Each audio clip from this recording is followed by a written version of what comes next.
Okay, students, good morning to all of you. And we are reading ninth class chapter. First chapter is three questions, तीन सवाल.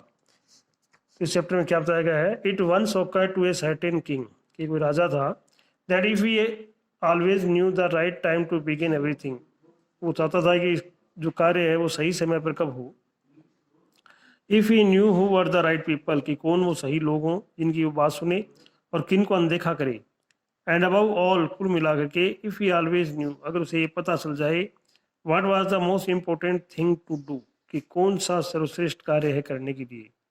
ही would never fail in anything he might undertake, वो ऐसा प्राप्त करना चाहता था इसमें असफल ना हो. And this thought having occurred to him, और ये विचार उसके दिमाग में आया. He had it proclaim throughout his kingdom, उसने एक घोषणा करा दी अपने राज्य में, that he would give a great reward, कि वो एक बड़ा तोहफा देगा, टू एनीवन, जिस किसी को, हु वुड टीच हिम, जो उसे ये सिखाएगा, what was the right time for every action, कि सही समय पर करने वाला काम कौन सा है. Who were the most necessary people, कौन आवश्यक लोग हैं. And how he might know what was the most important thing to do, और कौन सा इंपॉर्टेंट काम है करने के लिए. Learn man came to the king, अनेक ज्ञानी लोग आए राजा के दरबार में. But they all answered his question differently, लेकिन सभी ने अलग अलग उत्तर दिए. In reply to the first question, पहले के जवाब में उसने कहा, that to know the right time for every action one must draw up in advance a table of days months and years. किसी ने कहा कि आप एक ऐसी सारणी बना लें जिसमें दिन, महीने, साल हों. And must live strict according to it, और उसके अनुसार चलें. ओनली थस, केवल ये, said they could do everything be done at its proper time, कि सही समय पर ये काम करना है. अदर्स डिक्लेयर्ड, अन्य ने कहा, that it was impossible to decide beforehand the right time for every action, कईयों ने कहा कि नहीं, ऐसा संभव नहीं है कि हम पहले ही ये घोषणा कर लें. But that not letting oneself to be observe in idle pastime, कि लेकिन हमें व्यर्थ में ऐसा नहीं बैठना चाहिए. One should always attend to all what that was going on, कि हम ये सब देखें कि जो काम हो रहा है. And then do what was most needful, और जो सबसे जरूरतमंद काम है उसको किया जाए. Others again said that however attentive the king might to be what was going on, it was impossible for one man to decide correctly the right time for every action, कि ये सही कार्य जो है वो एक समझदार व्यक्ति नहीं कर सकता, उसको पता नहीं रहता. But that he should have a council of vice man, तो उसने कुछ बुद्धिमान लोगों की एक परिषद बिठाई.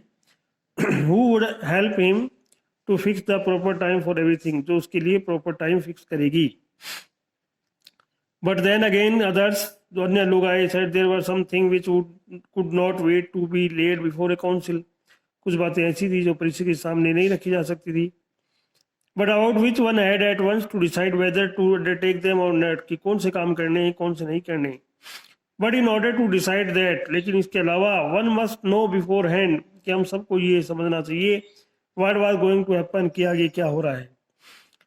बोला, इट इज ओनली मैजिशियन, कि केवल जादूगर लोग ही ये सलाह दे सकते हैं. Who know that and therefore in order to know the right time for every action, कि उन्हीं को पता है कि सही काम क्या है. वन मस्ट कंसल्ट मैजिशियन, तो राजा को लोगों ने कहा कि आप जादूगरों से परामर्श कीजिए. Equally various were the answer, सबने अलग अलग उत्तर दिए. टू द सेकंड क्वेश्चन, दूसरे सवाल के जवाब में. सम सेड, कुछ ने कहा, the people the king most needed were the councillor, कि आपको कुछ सलाहकारों से मिलना चाहिए. कुछ ने कहा प्रिस्ट, पुजारियों से मिलना चाहिए. और कुछ ने कहा डॉक्टरों से मिलना चाहिए. कुछ ने कहा योद्धाओं से मिलना चाहिए. तो ये सब विचार किए गए. टू द थर्ड क्वेश्चन, तो तीसरा सवाल था, as to what was the most important occupation, कि सबसे महत्वपूर्ण काम क्या है. सम रिप्लाइड, कुछ ने जवाब दिया, that the most important thing in the world was science, कि विज्ञान ही सबसे बड़ी चीज है. अदर्स से, दूसरे ने कहा, it was skill in warfare, कि आपको युद्ध में निपुण होना चाहिए. And others again that you are religious worshipping, कुछ ने कहा कि आपको धार्मिक क्रियाकलाप आने चाहिए. All the answer being different, तो राजा के लिए हम सामने फिर परेशानी आ गई कि सारे उत्तर अलग अलग थे. The king agreed with none of them, तो राजा किसी बात से सहमत नहीं हुआ. And gave the reward to none, किसी को इनाम नहीं दिया. But still wishing to find the right answer, लेकिन राजा की अभी भी इच्छा थी कि वो सही उत्तर प्राप्त करे, अपने सवाल का। He decided to consult a hermit, तो उसने एक साधु के पास जाने का निश्चय किया जो अपनी बुद्धि के लिए जाना जाता था। The hermit lived in A would, वो साधु एक जंगल में रहा करता था। विच ही नेवर क्विटेड, और वहां से नहीं गया था। एंड ही रिसीव्ड नन, और कोई भी उसे मिल नहीं सकता था। बट कॉमन फोक, लेकिन साधारण लोगों से ही वो साधु मिलता था। So the king put on simple cloth, इसलिए राजा ने साधारण वस्त्र पहने। And before reaching the hermit, साधु के पास पहुंचने से पहले वो अपने घोड़े से उतरा और अपने बॉडीगार्ड को वहीं छोड़ करके अकेला ही कुटिया में चल पड़ा। When the king approached, जब राजा आगे बढ़ा, द हर्मिट वाज डिगिंग, तो देखा राजा ने कि साधु जो है वो खुदाई कर रहा है मैदान में। इन फ्रंट ऑफ हिज हट, अपनी झोपड़ी के सामने। सीइंग द किंग, राजा को देख करके ही ग्रीटेड हिम, अभिवादन किया। एंड वेंट ऑन डिगिंग, और खुदाई करता रहा। The hermit was frail and weak, साधु बड़ा कमजोर दुबला पतला व्यक्ति था। And each time he stuck his spade into the ground, तो हर बार जो ही वो कस्सी मारता, फावड़ा मारता मैदान पे, थोड़ी देर के लिए बैठ जाता, सांस फूल जाती उसकी।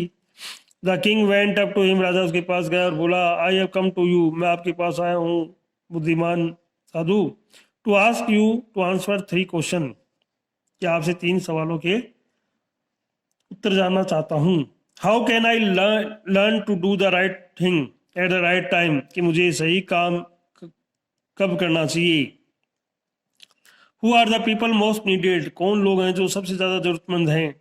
And to whom should I therefore pay more attention than to the rest, और किन लोगों की बात मुझे सुननी चाहिए।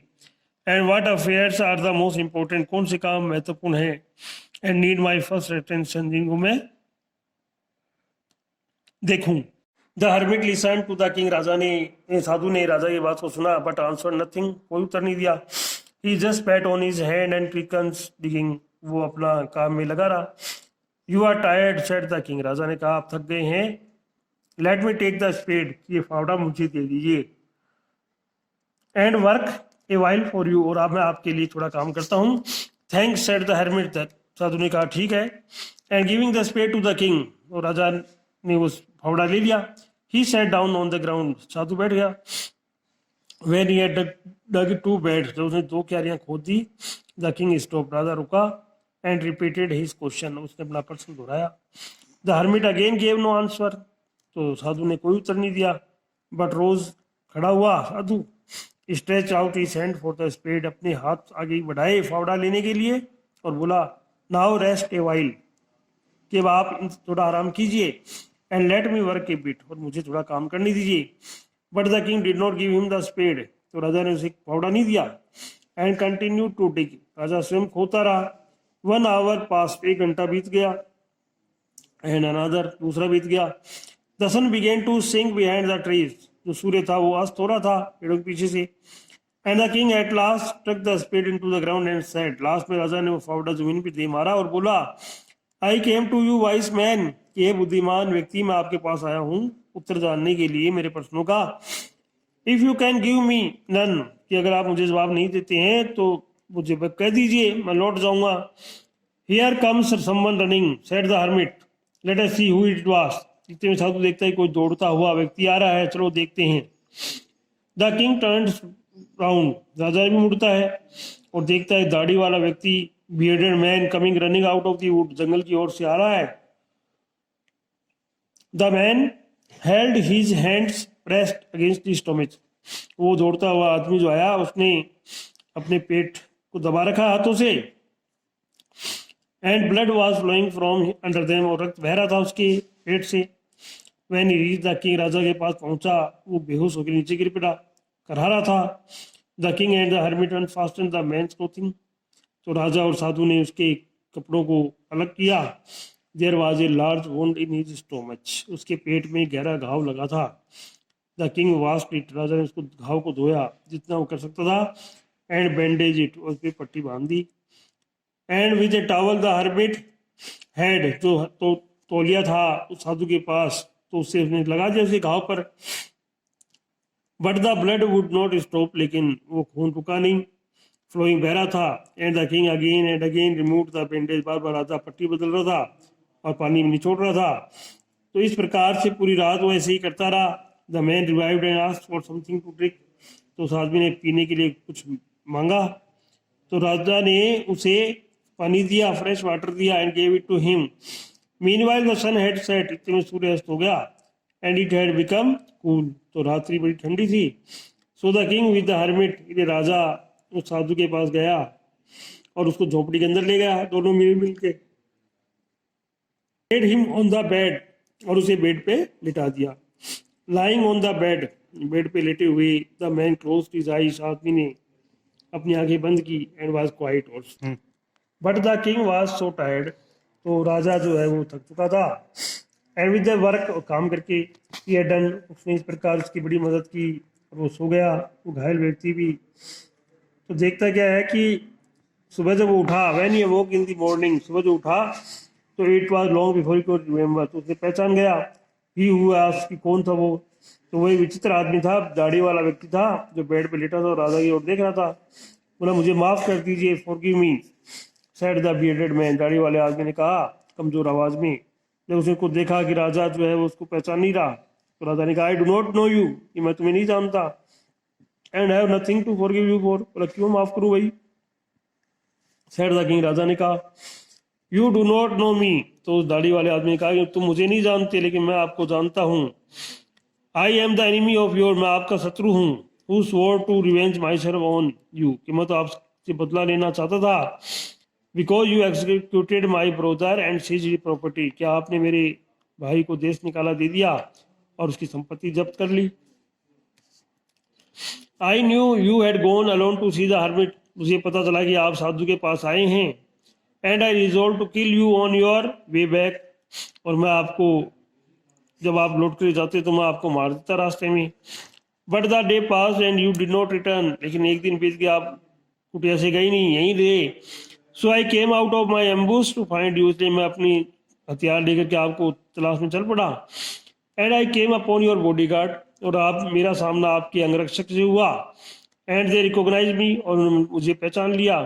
एंड वुंडेड मी, और उसी ने मुझे घायल कर दिया। आई एस्केप फ्रॉम देम, उससे बचकर मैं भागा हूँ। But you should have blood to death and had you not dress my wounds, और आपने मुझे मारने के बजाय आपने मेरे घाव को धोया, मुझे पट्टी बांधी। I wish to kill you, मैं तो आपको मारना चाहता था। And you have saved my life, और आपने मेरे जीवन को बचाया। नाउ इफ आई लिव, अगर मैं जिंदा रहता हूँ तो मैं ताउमर आपका वफादार गुलाम बन के रहूंगा। And will bid my sons to the same, forgive me, तो मुझे माफ कर दीजिए। The king was very glad, राजा को बड़ा खुशी हुई। To have made peace with his enemy, कि उसने अपने शत्रु से दोस्ती की सो इजीली, बड़े आराम से। And to have gained him for a friend, और उसे एक मित्र की भांति व्यवहार किया। And he not only forgive him, न केवल उसे माफ किया, but said he would send his servant, कि वो उसे नौकर भेजे। एंड हिज ओन फिजिशियन, और उसके जो चिकित्सक थे वो भेजे। To attend him and promise to restore his property, और उसको राजा ने कहा कि मैं आपकी संपत्ति भी दे दूंगा आपको। Having taken leave of the wounded man, तो उस घायल आदमी से छुट्टी मांग करके वो चल पड़ा। The king went out into the porch, राजा आंगन में गया। And looked around for the hermit, और साधु को देखने लगा। बिफोर गोइंग अवे, जाने से पहले, he wished once more to beg an answer to the question he had put, तो उसने वापस से सवाल पूछा। द हर्मिट वाज आउटसाइड, साधु बाहर खड़ा था घुटने के बल, sowing seeds in the beds, उस क्यारियों में बीज बो रहा था। That had been dug the day before, जो एक दिन पहले खोदी गई थी। द किंग अप्रोच हिम, राजा उसके पास गया और बोला फॉर द लास्ट टाइम, कि आखिरी बार मैं आपसे प्रार्थना करता हूँ, मुझे मेरे प्रश्नों का उत्तर दे दीजिए बुद्धिमान व्यक्ति। तो you have already been answered, said the hermit, तो साधु ने कहा वो तो तुम्हें दे चुका मैं तीन उत्तर। तो still crouching on his thin legs, अपने दुबले पतले पांव में बैठा था, राजा की ओर देख रहा था। और हिम, तो उसके सामने खड़ा था। हाउ आंसर्ड, तो उसने पूछा, राजा ने कैसे उत्तर दिया आपने। व्हाट डू यू मीन, क्या तात्पर्य है आपका। आज तक ही राजा ने पूछा। बोला डू यू नॉट सी, क्या तुमने नहीं देखा। रिप्लाइड द हर्मिट, साधु ने कहा if you had not pitted my weakness, कि अगर तुमने मेरी कमजोरी पर तुम्हें दया आई कल, और तुमने वो फावड़ा मेरे हाथ से ले लिया और मेरे जगह काम करने लग गए।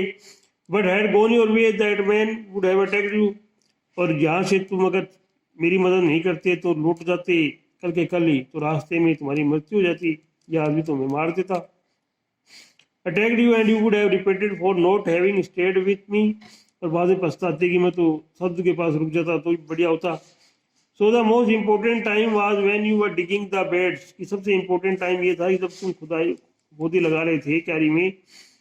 And I was the most important man, तो उस खोदी लगाते समय मैं ही सबसे महत्वपूर्ण व्यक्ति था। And to do me good was your most important business, और मेरी मदद करना ही तुम्हारे लिए महत्वपूर्ण काम था। आफ्टरवर्ड, कुछ दिनों बाद, when that man ran to us, और वो आदमी दौड़ता हुआ आया अपने घाव को दबा करके, ही वुड हैव डाइड, वो मर जाता अगर अपन लोग इसकी भरम पट्टी नहीं करते तो। So he was the most important man, तो ये आदमी जो दौड़ करके आया यही महत्वपूर्ण आदमी था। And what you did for him, और उसके लिए जो कुछ भी तुमने किया, was your most important business, तो यही तुम्हारा कर्तव्य था।